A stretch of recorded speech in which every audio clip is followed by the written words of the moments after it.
Hindutva ready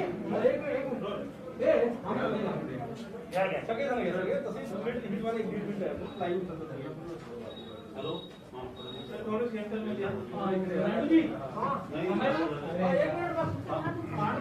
sir 2 मिनिटं पाणी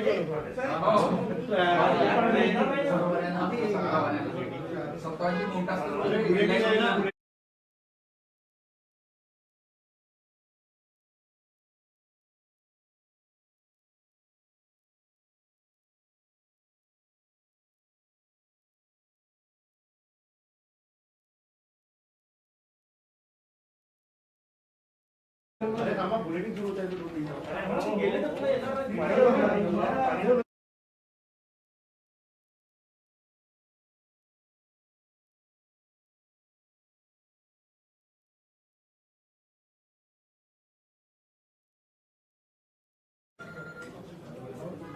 निदर्शन आहे भाजपचे राज्यभरामध्ये तिकडे शिवसेना सुद्धा इंधन दरवाढीच्या विरोधामध्ये मोर्चा काढतायत। शिवसेनेने इंधन दरवाढीच्या विरुद्ध मोर्चा काढायच्या ऐवजी स्टेट टॅक्सेस कमी करावे।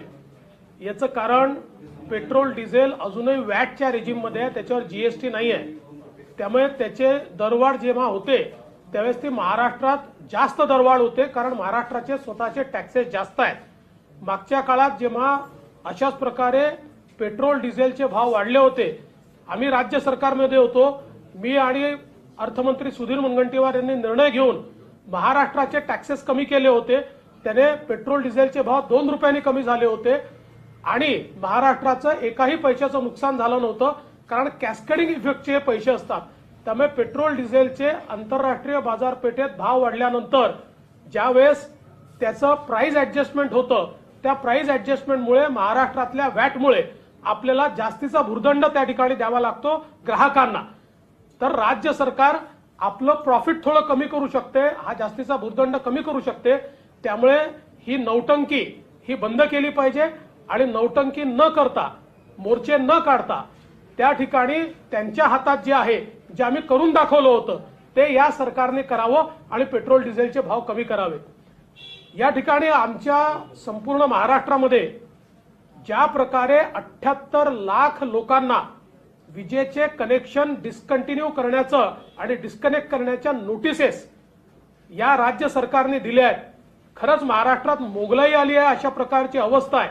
शेतकऱ्यांना एकीकडे इतक्या मोठ्या प्रमाणात अतिवृष्टीचा सामना करावा लागला, दुसरीकडे अनेक ठिकाणी आलेली पिकं खराब झाली, एवढ्या मोठ्या प्रमाणात शेतकऱ्यांवर संकट आली, लॉकडाऊन नंतर अडचणीत ते आले। असं असताना देखील वाढीव बिलं देऊन त्यांचे कनेक्शन डिस्कनेक्ट करण्याची जी मोहीम काढलेली आहे याचा आम्ही विरोध करतोय, याचा निषेध करतोय। संपूर्ण महाराष्ट्रात याच्या विरुद्ध आम्ही निदर्शनं करणार आहोत आणि हे करून आम्ही थांबणार नाही। आम्ही शेतकऱ्यांच्या आणि सामान्य ग्राहकांच्या पाठीशी उभे आहोत। जोपर्यंत हे जुलमी सरकार त्यांना दिलासा देत नाही तोपर्यंत भाजपचं आंदोलन सुरू राहील। हिंदुत्व ही भाजपची मक्तेदारी नाहीये असं उद्धव ठाकरे यांनी म्हटलेलं आहे, काय म्हणा? हिंदुत्व कोणाचीच मक्तेदारी असू शकत नाही। हिंदुत्व हे जगावं लागतं। हिंदुत्व हे नुसतं भाषणातून बोलून चालत नाही। आणि ज्यावेळी हिंदू हृदय सम्राट शिवसेना प्रमुख बाळासाहेब ठाकरे हे जनाब बाळासाहेब ठाकरे होतात आणि ज्यावेळी शिवगान स्पर्धा बंद होते आणि त्याच्याऐवजी अजान स्पर्धा सुरू होते, त्यावेळी अशा प्रकारचं वक्तव्य द्यावं लागतं। म्हणून ते वक्तव्य मुख्यमंत्र्यांनी कदाचित दिलाय।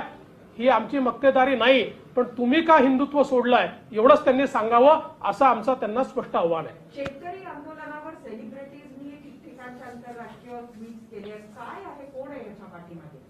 काल हे उघड झालेलं आहे आणि हे कशा प्रकारे आंतरराष्ट्रीय षडयंत्र याच्या पाठीमागे चाललेलं आहे आणि जे काही आंदोलन चाललंय त्याचा फायदा घेऊन कशा प्रकारे भारताला बदनाम करायचं, भारतात अराजक तयार करायचं, भारतामध्ये या माध्यमातून अंद्रेस तयार करायचा, या संदर्भातली जी सगळी योजना आहे ती योजना बाहेर आलेली आहे। कशा प्रकारे वेगवेगळ्या देशाच्या एमपीजना देखील त्याच्यामध्ये इन्व्हॉल्व करून हा प्रश्न आंतरराष्ट्रीय करून भारतामध्ये त्या ठिकाणी मोठ्या प्रमाणात अंद्रेस तयार करायचे आणि जगात भारताला बदनाम करायचं, याचे सगळे कागदपत्र कालच्या ट्विटमुळे उघड पडलेले आहेत. मला असं वाटतं की आता देशातल्याही लोकांना समजलेलं आहे की या आंदोलनाच्या खांद्यावर बंदूक ठेवून काही लोक कशा प्रकारे आपली पोळी भाजण्याचा आणि भारत विरोधी गतिविधी करण्याचा प्रयत्न करतायत. विरोधी पक्षाचे खासदार गाझीपूर बॉर्डरवर पोहोचल्यावर त्यांना अडवण्यात आला. मला कल्पना नाही त्याची. लोकप्रतिनिधींची गळचेपी होत आहे असा आरोप केला जातो आहे. लोकप्रतिनिधींची गळचेपी होते आहे. मला मी माहित नाही मला. शिवसेना मुंबईत पावती देऊन खंडणी वसूल करते असा आरोप मनसेने केलाय पुराव्यानिशी आज. नाही, मला असं वाटतं की मनसेने काय आरोप केला हे मला माहिती नाही, पण खंडणीखोरीचे आरोप त्यांच्यावर नेहमीच लागले आहेत. सर, आज वर्ल्ड कॅन्सर डे आहे, त्याच्यानिमित्त महाराष्ट्रामध्ये कायदा सुद्धा करण्यात आलेला आहे गुटखाबंदीचा, पण सर्रासपणे महाराष्ट्रात आजही छुप्या पद्धतीने विकला जातो. पण याच्यावरती गृहमंत्री मात्र कोणताही उत्तर देण्यास नकार देत आहे आणि देत नाहीये, तर त्याच्याबद्दल काय म्हणाल? महाराष्ट्रामध्ये गुटखाबंदी असो की काही जिल्ह्यांमधली दारूबंदी असो, या सरकारने सगळ्यांना खुली छूट दिली आहे. या ठिकाणी आपण बघा, आता चंद्रपूरच्या दारूबंदीनंतर हे सरकार आल्यानंतर काय परिस्थिती आहे. सर्वात जास्त दारू त्या ठिकाणी विकली जाते आहे, अवैध दारू विकली जाते आहे. इतक्या मोठ्या प्रमाणात आजूबाजूच्या जे जिल्हे आहेत त्या जिल्ह्यांमधनं अक्षरशः आता नेटवर्क उभं राहिलेलं आहे आणि त्याच्यामध्ये सगळेच सामील आहेत. इतक्या मोठ्या प्रमाणात त्या ठिकाणी प्रशासन आणि पोलीस आणि सगळ्यांनी मिळून त्या ठिकाणी दारूबंदीचा बोजवारा उडवलाय. तीच परिस्थिती आज गुटखाबंदीची देखील आहे. सर्रास गुटखा त्या ठिकाणी मिळतोय आणि याला पूर्ण आशीर्वाद हा सरकारचा आहे. खास आशिष देशमुख यांनी वक्तव्य केलं, म्हणजे त्यांचं काटोलमध्ये त्यांनी कार्यक्रम घेतले. गृहमंत्र्यांवर गृहमंत्र्यांवर त्यांनी थेट आरोप केले की अवैध धंद्यांना त्यांनी ते आशिष देशमुख काय म्हणाले मला माहिती नाही किंवा त्याच्यावर मला रिॲक्टही करायचं नाही, पण सर्रास अवैध धंदे हे महाराष्ट्रात चाललेले आहेत. हे नागपूर जिल्ह्यातही चालले आहेत, हे विदर्भात मोठ्या प्रमाणात चाललेले आपल्याला पाहायला मिळतात. आणि दारूबंदी ज्या ठिकाणी आहे त्या ठिकाणी तर सिस्टमॅटिकली अक्षरशः अवैध दारू ही पूर्णपणे आशीर्वादाने त्या ठिकाणी विकली जाते, अशा प्रकारची अवस्था आहे. आशिष देशमुख एल्गार परिषद फक्त बोली दाखल झाले. एल्गार परिषदेच्या संदर्भात जी बोटचेपी भूमिका या सरकारने घेतली आहे, माहिती असताना सगळे डॉक्युमेंट त्या ठिकाणी त्यांच्याजवळ उपलब्ध असताना, डोझियर्स उपलब्ध असताना परवानगी दिली, त्या ठिकाणी विषारी भाषणं झाली, समाजामध्ये तेढ निर्माण करायचं एवढं एकमेव उद्दिष्ट समोर ठेवून हे काम या ठिकाणी होताना दिसतंय. आणि अशा परिस्थितीत काहीतरी थातूरमातूर कलमं लावायची, तीही स्वतःहून लावलेली नाहीत सरकारने.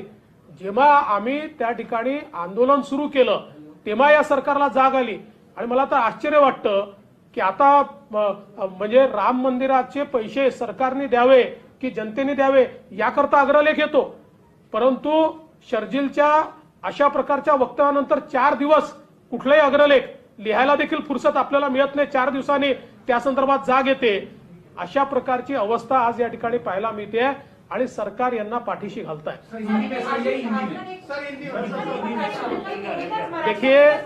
देखिए जिस प्रकार से पूना में कार्यक्रम हुआ और वो परिषद के लोगों को परमिशन दी गई, वो परमिशन देना ही गलत था, क्योंकि ये जो परिषद वहां पर होती है ये केवल समाजों में बैर बढ़े, झगड़े हो, इस प्रकार के वक्तव्य करने के लिए ही वो वहां पर उस प्रकार की एल्गार परिषद ली जाती है. इसके सारे डोजियर सरकार के पास थे, इसकी सारी जानकारी सरकार के पास थी, बावजूद वहां ऐसे लोगों को आने दिया गया. हिंदुओं के खिलाफ, समाजों के खिलाफ गंदी बातें कहने को उनको वहां मौका दिया गया और उसके बावजूद उसके ऊपर कोई कार्रवाई नहीं हुई. जब हमने आंदोलन किया तब कार्रवाई वहां पर हमको होती हुई दिखाई पड़ी. और मुझे एक चीज का आश्चर्य लगता है कि राम मंदिर के लिए पैसा समाज से लेना चाहिए या सरकार से लेना चाहिए, इसके ऊपर तो तुरंत पेपर में लिखकर आ जाता है, अग्रलेख छपकर आ जाता है. लेकिन शर्जील ने ये सारी चीजें बोलने के बाद 3-4 दिन तक तो हम सोए थे, उसके ऊपर कोई लेख नहीं लिखा गया, उसके ऊपर कोई बात नहीं कही गई. कल जब हम लोगों ने आंदोलन करके उनके ऊपर गुना दाखिल करने के लिए सरकार को मजबूर किया, तब जाकर उसके ऊपर लेख आता है. तो किस प्रकार की भूमिका है इसमें से स्पष्ट समझ आता है. भाजपा नेत्याची चर्चा सुरू आहे पुन्हा त्यांनी तयारी जिस प्रकार से कल ये चीज ध्यान में आई कि एक अंतर्राष्ट्रीय षड्यंत्र चल रहा है और कुछ लोग जानबूझकर किसान आंदोलन के कंधे पर बंदूक रखकर इस देश में अराजकता कैसे फैले, ये देश दुनिया में बदनाम कैसे हो, देश विरोधी ताकतों को एकत्रित करके किस प्रकार से इसके खिलाफ अलग अलग दुनिया के देशों में भारत के बदनामी के कार्यक्रम चलाया जाए, इसको एक सिस्टमेटिक रूप से किस प्रकार से भारत को बदनाम किया जाए, ये सारी चीजों का भांडाफोड़ कल जो डिलीट ट्वीट में सारा फॉर्मेट आया उसके कारण हो चुका है। मुझे ऐसा लगता है कि अब हमको जागना होगा और किसानों के नाम पर या उनके कंधे पर बंदूक रखकर ये देश विरोधी करतूत करने वाले देश के बाहर बैठकर और अलग अलग लोगों को पकड़कर ये जो लोग काम कर रहे हैं इनको एक्सपोज करना होगा। उद्धव ठाकरेंचं राष्ट्रवाद हिंदुत्व काय विषय आहे? तो हिंदुत्व सोडलं का भाजपने? नाही मक्तेदारी. भाजपाची मक्तेदारी.